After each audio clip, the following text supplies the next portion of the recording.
idol. Shout out pala sa aking mga subscriber. Ganon rin sa aking mga followers. Shout out sa inyo mga idol. Sa pagbabalik ni Sales Defense Karatiboy. Sorry mga idol, maingay kasi dito, manukan kasi po dito. Walang iba. Medyo maliwanag pa kasi. Ito, makita ko namang video tulad yung doon sa nag-viral at hindi ko ginawa itong video para mayroon akong copyright.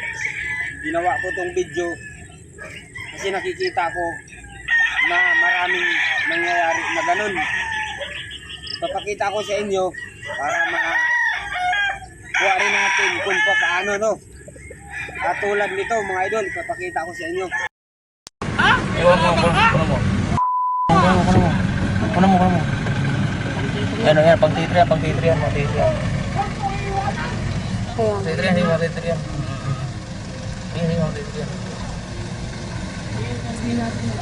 Sige, interviewin natin pagkatapos, ha? Interviewin natin pagkatapos. Oo, sinapak niya, oh. Wait lang ate, tawagan kita. Handali. Babaan.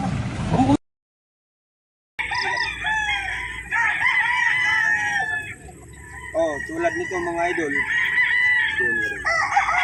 Yan o. Yan. Dito siya yun.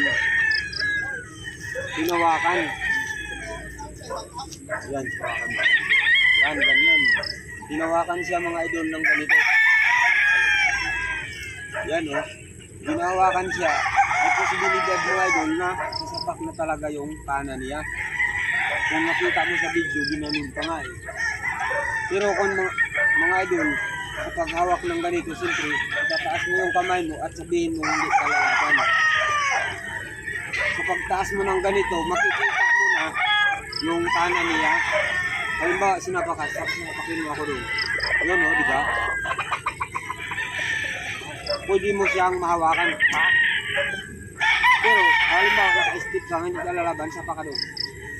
Yun o, di ba? Yun, nalayo yung paa. Pwede mo rin dito. Boom.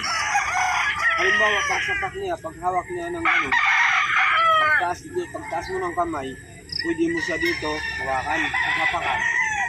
Di ba nahuli? Pagkahuli ng ganito, halimbawa, kung kakasaka na, pwede mo siyang, kahit hayaan mo lang to, pwede mo na itong igaganito. Boom. O, diba? Basta, isalang mo lang itong isang paa, dito mo titirahin. Kasi may posibilidad, dito kakamatay niya yung paghawak niya ng ganito. Kasi hindi ako lalaban, pusunto ka doon. Yun, o, di ba? Pero kung halimbawa, pagsapak niya ng ganito, yan, boom.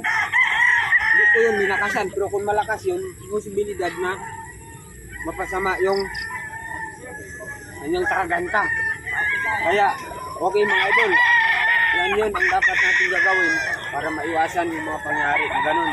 Pag-shout out sa aking mga kasamahan dyan sa Angels Vlogger, dyan sa Dogan, ganun din sa mga releasing. Sa Angels, shout out sa inyo. Mahal ko kayong lahat. Thank you, I love you. Okay na.